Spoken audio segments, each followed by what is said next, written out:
फिर आका चले, फरमाते हम आगे बढ़े, पहले आसमान पे गए, दस्तक दी दरवाजे पे, अंदर से आवाज आई, कौन? कहा जिब्रील। जिब्रील हूं, आपके साथ कौन है? कहा मोहम्मद अरबी सल्लल्लाहु अलैहि वसल्लम। आज उन्हें बुलाया गया है? हाँ। अरे पहले ही से तो चर्चे, पहले ही से तो चर्चे, फिर ये क्यों पूछा जा रहा है? इसलिए पूछा जा रहा है गोया आज जिब्रील महबूब के साथ आएंगे तो दरवाजे खुलेंगे। और फिर जिब्रील तो रोजाना आते जाते हैं ना, आज ये दस्तक क्यों? दस्तक क्यों? हमारे सूफिया ने लिखा है दस्तक इसलिए है कि जिन दरवाजों से फरिश्ते जाते थे वो दरवाजे और थे, और जो हुजूर के लिए बनाया गया था वो दरवाजा और था। यानी आसमान में कई दरवाजे हैं, लेकिन एक दरवाजा मखसूस मेरे नबी के लिए बना था कि जब मेराज पर हबीब को बुलाएंगे तो इसी दरवाजे से बुलाएंगे, और महबूब इसी तो ये महबूब के लिए मखसूस दरवाजा था, किसी और के लिए खुलना नहीं था। दरवाजा खुला, हुजूर कहते हैं हम अंदर गए, अब जल्दी जल्दी चलते हैं, 10 बजे का टाइम था, 10:15 हो गया, जल्दी जल्दी चलते हैं। कल भी, लेकिन कल हमने रखा था मेराज के बाद क्या हुआ ये बयान ही नहीं होता, तो कल के लिए हमने रखा था। कल भी इंशाल्लाह, चूंकि हालात थोड़े नाजुक है, तो कल भी हम यही करेंगे कि इशा की जैसे ही नमाज हो जाएगी एक नाज शरीफ के बाद बयान शुरू कर देंगे। तो अगर आप सोचेंगे कि 10 बजे बयान शुरू होगा तो ऐसा नहीं होगा, एक नाज शरीफ होगी फौरन बयान शुरू हो जाएगा कल भी। तो मैं बात अब समेटने लगा हूं, जल्दी जल्दी से हम चलते हैं। फरमाते हम पहले आसमान पे गए तो वहां फरिश्ते थे और एक बुजुर्ग बैठे हुए थे, तो मुझे जिब्रील ने कहा हुजूर इनको सलाम करें, ये आदम अलैहिस्सलाम है। तो मैंने सलाम किया, तो मैंने जब सलाम किया अस्सलाम अलैका, तो उन्होंने जवाब दिया वालैकुस्सलाम या इब्न सालेह, ऐ मेरे साले बेटे, व नबी सालेह, या इब्न सालेह व नबी सालेह, ऐ सालेह बेटे और साले नबी आप पर भी सलाम। जवाब दिया। फिर वहां पर फरमाया आपने दाईं तरफ नूरानी रूहें थी और बाईं तरफ मैली मैली रूहें थी, इधर देखते तो खुश होते थे, इधर देखते तो गमगीन होते थे। मैंने पूछा ये क्या है? अब हुजूर ये क्यों पूछते हैं? अब यहां भी कुछ लोग कहते हैं देखो नहीं मालूम था तो पूछा जिब्रील से, अब आप ही को सब मालूम है कि हुजूर को क्या मालूम है क्या नहीं मालूम है, तो अब आप बातें करते ही रहे। फिर अल्लाह ताला क़यामत के दिन फिर आपको खड़ा करेगा अपनी अदालत में, तो फिर मैं कोई जिक्र उनका नहीं करता, लेकिन ये जरूर कहता हूं क्यों ये ऐसी बात करते हैं हुजूर को। अरे मेरे अजीज, हुजूर अलैहिस्सलाम ये जो बार बार पूछ रहे हैं ना, इसलिए पूछ रहे हैं। मैं पूछूंगा तो जिब्रील बताएंगे, जब बताएंगे भाई अगर हुजूर अलैहिस्सलाम खामोशी से आगे बढ़ जाते कि मुझे मालूम है, तो बोलो आज मैं ये बयान कर सकता था, कोई किताब में लिख सकता था। हुजूर पूछे जा रहे हैं, जिब्रील अलैहिस्सलाम बयान किए जा रहे हैं और फिर रिवायतें बनती जा रही। ये भी तो तकलीफ है ना कि हदीस में नहीं आया, और हदीस में आया तो फिर कहते जिब्रील से पूछा क्यों? और पूछा तो ही हदीस में आया ना, जो नहीं पूछा तो वो हदीस ही में नहीं आया। आगे अभी बताऊंगा क्या क्या नहीं आया, और जो नहीं आया अभी तक उसमें सर फोड़ रहे हो। सभी सर फोड़ रहे हैं, कोई कुछ नहीं बता पा रहा है। जो नहीं आया हदीस में नहीं बता पा रहे हैं, इतना अल्लाह ने भी फरमा दिया, नहीं बयान किया ना। फ़अौहा इला अब्दिही मा औहा, हमने जो बातें करनी थी अपने महबूब से कर ली, नहीं बयान किया, नहीं बयान किया, नहीं बताया। फिर तो इसलिए हुजूर ने जो पूछ लिया उनका एहसान है कि अगर न पूछते तो हम किस तरह बयान करते।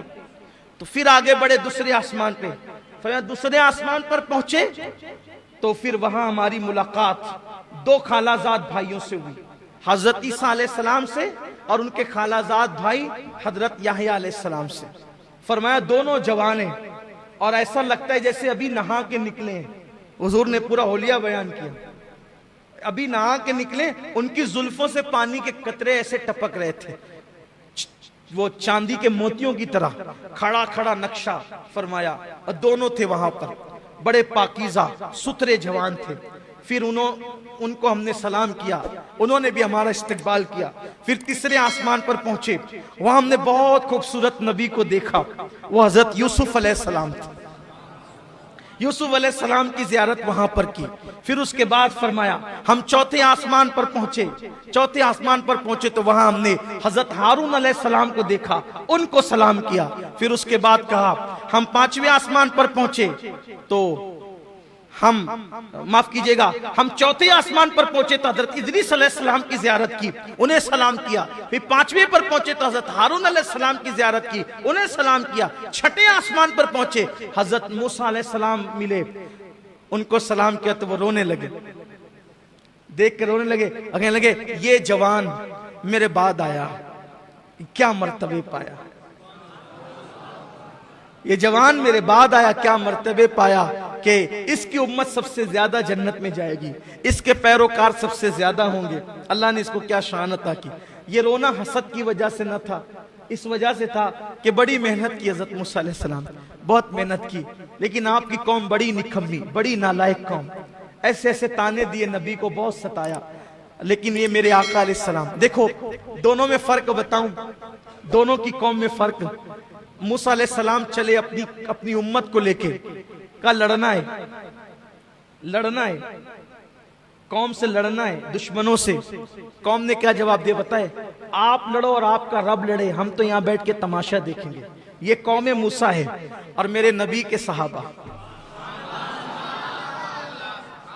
हजरत मूसा अलैहिस्सलाम रो रहे थे।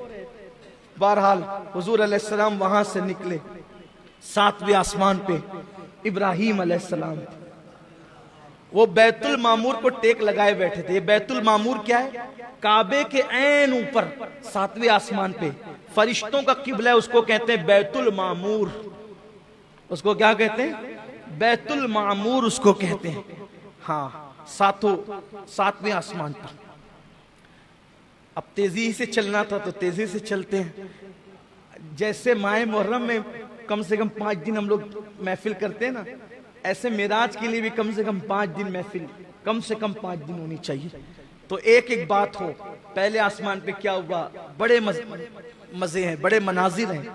दूसरे पे क्या हुआ थे, एक एक बात के लिए तक वक्त चाहिए, लेकिन टाइम भी कम है, हुसूल बरकत के लिए आगे बढ़ रहे हैं। बैतुल मामूर से टेक लगा के बैठे, फरिश्ते आते हैं, जो एक बार जिंदगी में आता है, कयामत तक फिर उसको मौका नहीं मिलेगा। इब्राहीम अलैहिस्सलाम बहुत खूबसूरत है, आका ने उनका हुस्न बताया, बहुत खूबसूरत है। खास बात फरमाया कि अब्दुल मुत्तलिब का चेहरा उनके चेहरे के मुशाबे है, यानी हुजूर के दादा हजरत अब्दुल मुत्तलिब इब्राहीम खलीलुल्लाह अलैहिस्सलाम के मुशाबे। तो सलाम किया, सलाम करने के बाद इब्राहीम अलैहिस्सलाम ने कहा कि आपको मुबारक हो, आप बड़े अजीम शान वाले हैं, मैं चाहता हूं आपकी उम्मत को कुछ तोहफे दूं, मैं चाहता हूं आपकी उम्मत को कुछ तोहफे। अगर वो मौत के वक्त की सख्ती से बचना चाहते हैं, अब इब्राहीम अलैहिस्सलाम तोहफा दे रहे उम्मत के लिए, अगर मौत की सख्ती से बचना चाहते हैं उनसे कहना वो कसरत से अल्लाह का जिक्र करें। अगर वो रंज गम और टेंशन से बचना चाहते हैं, ये टेंशन में अपनी जुबान में कह रहा हूं समझाने के लिए, रंज गम और टेंशन से, ज़हनी दबाव से, डिप्रेशन से बचना चाहते हैं, वो ला हौला वला कुव्वता इल्ला बिल्लाहिल अलील अज़ीम की कसरत करें। ये हजरत इब्राहीम अलैहिस्सलाम की तरफ से तोहफा है। लाहौल शरीफ को अगर आप लाजिम पकड़ लें, ये लाहौल शरीफ इतना मुबारक अमल है, जो इसको लाजिम पकड़ ले वो कभी गमगीन होगा ही नहीं, टेंशन उस पर जल्दी आएगा ही नहीं, बलाओं से हमेशा महफूज रहेगा। हमेशा 100 बार आदत बनाएं लाहौल शरीफ पढ़ने की। फिर हुजूर अलैहिस्सलाम फरमाते हम आगे बढ़े तो हम सिदरा पे पहुंचे, सिदरतुल मुंतहा पर पहुंचे। वहां पहुंचे तो हुजूर फरमाते हैं, सिदरा पर मैं पहुंचा तो देखा कि 2 कुर्सियां हैं, सिदरा पर 2 कुर्सियां हैं। मैंने पूछा जिब्रील यहां कौन रहता है? और हुजूर यहां मैं रहता हूं। और जिब्रील तुम्हारे सिवा भी कोई रहता है? नहीं या रसूलल्लाह मैं ही रहता हूं और कोई नहीं रहता। कहा ये 2 कुर्सियां क्यों है?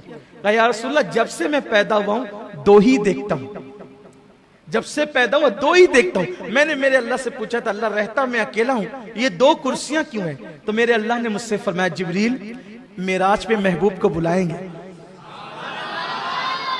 मेराज पे महबूब को बुलाएंगे तो तेरे घर यानी सिदरा भी लाएंगे और फिर मेरे महबूब को यहां बिठाएंगे। गोया के हबीब तेरे भी मेहमान होंगे यार, रसूल कुर्सी आपके लिए।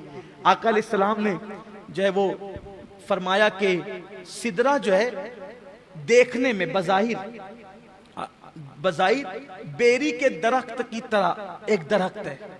बेरी के पत्ते कैसे होते हैं, वैसे बेरी के पत्ते की तरह एक दरख्त है, लेकिन उसके पत्ते ऊंट के कानों की तरह बड़े बड़े और उसके फल मटकी की तरह है और हर पत्ते पर फरिश्ता है और अल्लाह के नूर ने उसको ढांप लिया है, बड़ा खूबसूरत।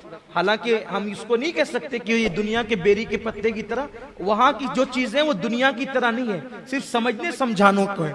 फिर आका अलैहिस्सलाम सिदरा से जब आगे बढ़ने लगे, बल्कि ये भी हदीस में है सरकार ने जिब्रील से कहा जिब्रील यहीं रुक जाना है या और आगे की तरफ कोई सफर है?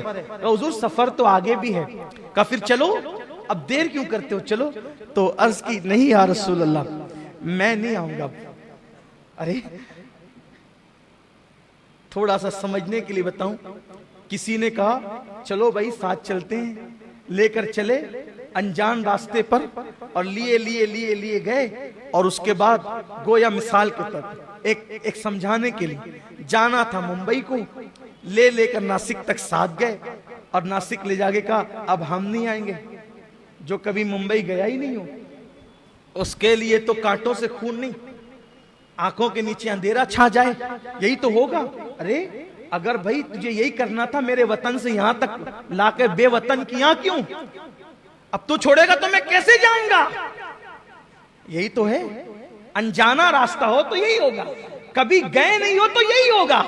मगर कुर्बान हुजूर ने ये नहीं कहा अब मैं कैसे जाऊं, मेरे लिए तो अनजान है नहीं, इसलिए कि आना जाना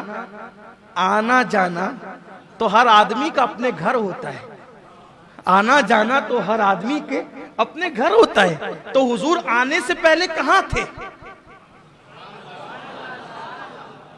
हुजूर आने से पहले कहां थे? हुजूर आने से पहले कहां थे? आप कहेंगे सिदरा पे थे, हमने कहा सिदरा भी नहीं बना था जब से उनका नूर है। आप कहेंगे अर्श पे थे, हम कहेंगे अर्श भी नहीं बना था जब से उनका नूर है। जब अब भी नहीं था जब से उनका नूर है, जब भी नहीं था तब से उनका नूर है, तब भी नहीं था तब से उनका नूर है। न पीर था, न मंगल था, न बुध था, न जुमेरात था, न जुमा था, न मुहर्रम था, न सफर था, न रबीउल अव्वल था। जब कोई नहीं था तब से उनका नूर है। अव्वलो मा खलक़ल्लाहु नूरी, अल्लाह ने सबसे पहले मेरे नूर को पैदा किया, कुछ नहीं था, नूरे मोहम्मदी था। तो वो नूर था कहां? अल्लाह के कुर्ब में था। कहां था? कहां था? अल्लाह के कुर्ब में था। तो कुर्ब से आया तो कुर्ब की तरफ जा रहा था, कुर्ब से आया कुर्ब की तरफ जा रहा। लेकिन हुजूर अलैहिस्सलाम ने कहा ना, ताकि हदीस तो बननी है ना, चलो जिब्रील, जिब्रील चलो। नहीं यार रसूल, अगर जाऊंगा तो बारी ताला की गैरत से, उसके अनवार, उसकी तजल्लियात से मेरे पर जलेंगे, मैं नहीं आता, आप जाएं। हुजूर फरमाते हैं जब मैं सिदरा के आगे बढ़ा तो मैं झिझक रहा था, अल्लाह की हैबत से कांप रहा था, अदब से रुक रहा था कि फिर मुझे हुक्म होता है उद्न मिन्नी और फिर मैं आगे बढ़ा, लाखों पर्दे पार किए, फिर एक आवाज आई, क़िफ़ या मोहम्मद, रुक जाए मोहम्मद, रुको, अब रुको, दनल जब्बार रब्बुल इज़्ज़ा, रुको, अब आपका अल्लाह आपके करीब आता है। आप रुको, आपका अल्लाह आपके करीब आता है। आप रुको, आपका अल्लाह आपके करीब आता है।